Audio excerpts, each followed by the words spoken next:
O último, mas não menos importante, né, vereador Prainha? A gente sempre brinca com essa questão de sempre ser, de ficar por último. E eu, quando fico por último, geralmente, dependendo do horário, enfim, vocês estão aqui talvez um pouco cansados e com fome, costumo não fazer uso da palavra, mas achei necessário, mesmo sendo o último, fazer algumas indagações, reflexões e conversar um pouquinho sobre algumas situações. Em nome da professora Alessandra, melhor dizendo, na sua pessoa, eu cumprimento os atletas, enfim, Emerson, toda a sua equipe, não vou citar, né, todos os nomes para não esquecer, e já volto a falar dessa questão, mas enfim, na sua pessoa, cumprimento a todos, especialmente os que foram meus alunos, porque eu acho que é importante sempre estar unido, né, educação e esporte. E eu posso falar com conhecimentos de causa, porque conheço alguns aqui de sala de aula também. Senhora Presidente, eu começo o meu pronunciamento. Hoje, 15 de junho, é o Dia Mundial de Combate à Violência contra o Idoso. E aí coincidiu de hoje, dia 15 ser o Dia, enfim, Mundial de Combate à Violência contra o Idoso. E nós estivemos no ano passado no lar do idoso Paulo de Tarso, que fica em Selvíria. E queria aqui fazer uma reflexão de tudo que nós vivemos lá, vivenciamos naquela época. E a maioria dos nós temos idosos do Chapadão do Sul que estão neste lar do idoso em Selvíria. E a reflexão é da seguinte forma: os idosos que lá estão, alguns chamam de velhinhos, alguns chamam de pessoas que não têm mais capacidade de pensar, de agir por si. A reflexão que fica é: será que nós estamos realmente sendo caridosos, cristãos, cuidadores dos nossos entes queridos?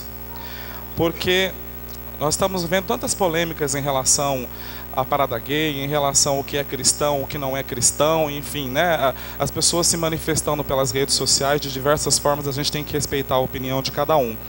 Mas aqui eu volto a dizer, nós precisamos começar a nos preocupar mais um pouquinho em sermos mais humanos de verdade. Como é que um ser humano que se diz humano tem a coragem de deixar o seu pai ou a sua mãe num lar de idoso, um lar de idoso? E lá conversando com esses idosos, o que eles disseram? Olha, eu estou aqui, meu filho me abandonou aqui. Ele nunca mais voltou, nem sequer para uma visita. Olha, se não fosse a doação que vocês fazem de Chapadão do Sul, eu estaria na rua. Porque eu não tenho aposentadoria, porque eu sempre trabalhei muito, nunca me preocupei com isso, me preocupei em educar os meus filhos. E hoje eu estou aqui abandonado. Os meus filhos nunca mais voltaram.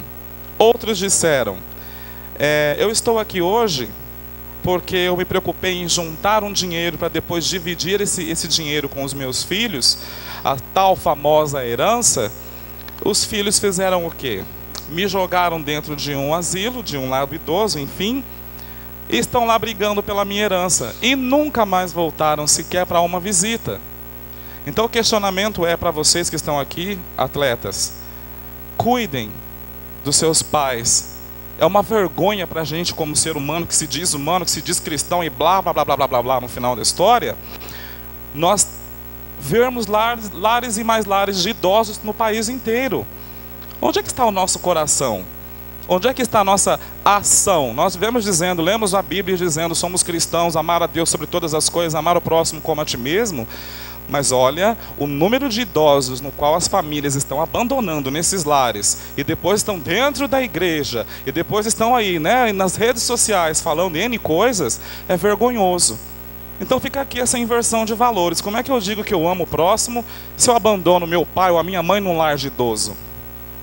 Se eu trato como velho, porque casou, daí a sogra não gosta a minha esposa não gosta da sogra ou do sogro, então daí vira uma briga familiar. Para não virar uma briga familiar, eu pego a minha mãe, pego meu pai e jogo no lar do idoso.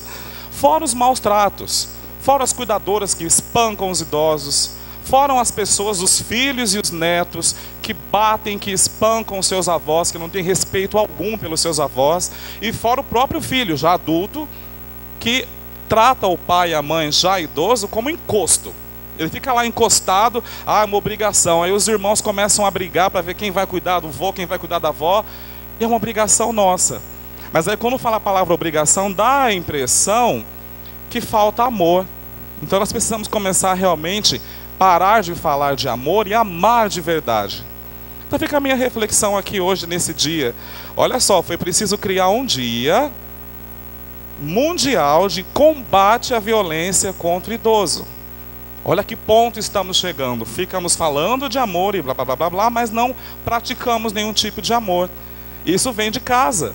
Que coragem é essa que nós estamos tendo para deixar o nosso pai e a nossa mãe, que nos educou, que trabalhou, que nos honrou, num lar de idoso? O que justifica isso?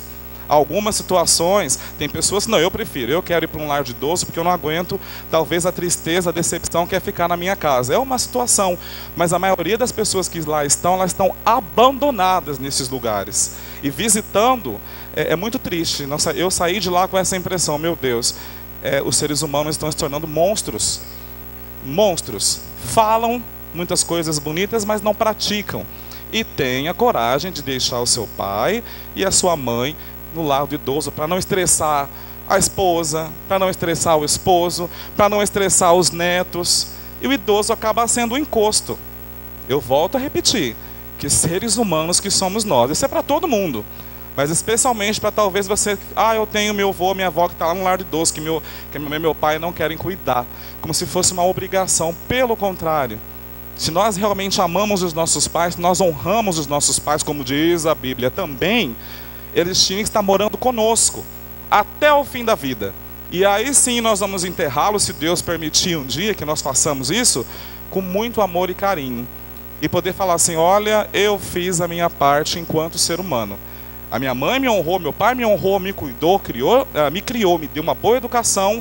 Nada mais justo que eu cuide dele até o final da vida, dando amor e não por obrigação.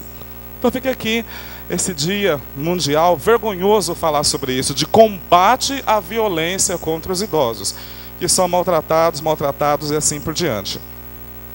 Senhora Presidente, a senhora também falou em relação ao afastamento do prefeito. Eu quero levantar um questionamento aqui também e pedir, a partir do momento que o prefeito é afastado, as pessoas começam a questionar na Câmara. Primeira coisa, chegou a denúncia aqui, o que será feito? Umas pessoas pressionam.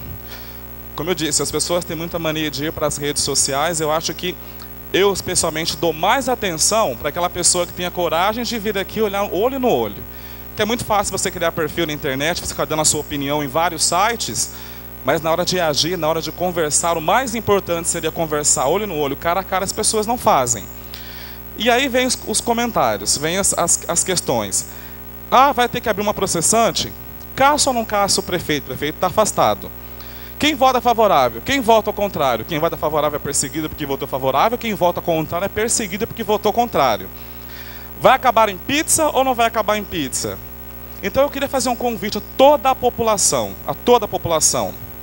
Nós temos o site do Tribunal de Justiça de Mato Grosso do Sul, que é www.tjms.jus.br. Entrem no site e verifiquem todo o processo. Que denúncia que é essa? Por que o prefeito está afastado? Leiam. Façam essa gentileza. Nos ajude, porque depois não fica só essa questão. A Câmara leu, eu fico esperando que a Câmara leu. Nós vamos ler e fazer o que tem que ser feito. Mas é muito mais interessante que a população como um todo comece, ao invés de ficar lá relinchando as suas opiniões em sites, em Facebook e tudo mais, comecem a participar lendo o que está no processo. Dentro deste processo tem um julgamento, lá está lá falando o nome do juiz, o nome dos advogados, toda a questão que gerou o afastamento. Quando a população faz isso, nós falamos a mesma língua. Não tem buchicho, não tem fofoca. Porque às vezes as pessoas têm a mania de expressar as suas opiniões em cima de inverdades. Então se todos nós tivermos, eu vou tirar um tempinho para entrar no site do tribunal, ler toda a questão que fala o afastamento, fica até mais fácil de você expressar a sua opinião. Mas aí não é a Câmara, não é os vereadores, além do papel da Câmara, também o cidadão sul-chapadense vai estar tendo acesso. Está lá. Eu faço questão de repetir, www.tjms.jus.br. Entre no site do Tribunal de Justiça de Mato Grosso do Sul, população que nos acompanha nesta sessão, e leiam. Faça essa gentileza de participar, lendo também. Aí ninguém vai falar assim, foi o vereador tal que falou, foi o prefeito que falou, foi a vice, não interessa. Está lá. no processo. Fica muito mais fácil da gente caminhar com transparência total.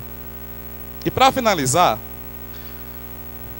ainda falando dessa questão política, tantas coisas acontecem dentro do nosso município, alguns encaram como armação, alguns encaram, enfim, N palavras foram ditas hoje.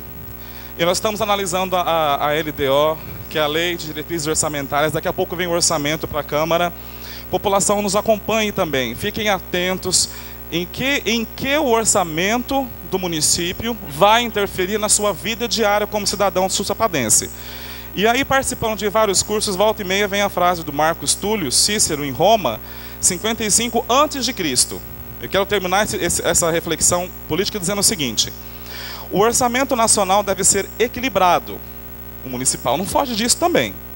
As dívidas públicas devem ser reduzidas, a arrogância das autoridades deve ser moderada e controlada. Os pagamentos a governos estrangeiros, enfim, devem ser reduzidos se a nação não quiser ir à falência. Isso vamos trazer para a realidade no qual a gente vive dentro do município.